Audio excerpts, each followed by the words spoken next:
ഇത് കണ്ടപ്പോൾ തന്നെ നിങ്ങൾക്ക് മനസ്സിലായിട്ടുണ്ടാവും ഇന്നത്തെ വീഡിയോ ഒരു പാർട്ടി പോപ്പർ ഉണ്ടാക്കണേ. അതിന് വേണ്ടിക്ക് നമ്മളൊരു ടിഷ്യൂ റോളിൻ്റെ അതിൻ്റെ ഉള്ളിൽ ഉണ്ടാകുന്ന റോളില്ല, അത് തന്നെ കാർബോർഡ്, അല്ലെങ്കിൽ നിങ്ങൾക്ക് ഉണ്ടാക്കിയെടുത്താൽ മതി. പിന്നെ ഒരു ബലൂണ് കെട്ടിയിട്ട് അടിഭാഗം മുറിച്ചിട്ട് ഇതേപോലെ മേലിട്ട് കൊടുക്കാം. ദെൻ ഒരു കളർ പേപ്പർ, എന്ത് പേപ്പർ ആണെങ്കിലും കുഴപ്പമില്ല. ദെൻ ഇങ്ങനെ പിടിച്ചുകൊണ്ട് കെട്ടി കൊടുക്കുകയോ ഒട്ടി കൊടുക്കുകയോ നിങ്ങൾ ചെയ്യുക. ഞാൻ കെട്ടി കൊടുത്തിട്ടുണ്ട്. പിന്നെ ഇതേപോലത്തെ കുറേ ഗിഫ്റ്റ് റാപ്പില്ലേ, അതിന് ഇതേപോലെ മുറിച്ചിട്ടൊക്കെ ഒരു നാരങ്ങ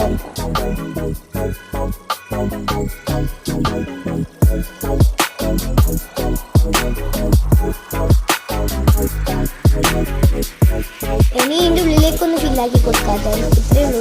അടിയിൽ സെറ്റല്ലേ? ഇത്രയേ ഉള്ളൂ. വീഡിയോ ഇഷ്ടപ്പെട്ട് എല്ലാവരും സബ്സ്ക്രൈബ് ചെയ്യാനും ലൈക്ക് ചെയ്യാനും മറക്കരുത്. നിങ്ങളെ ചങ്ങാതിമാർക്കൊക്കെ ഷെയർ ചെയ്തിട്ടുണ്ട്. Okay, by.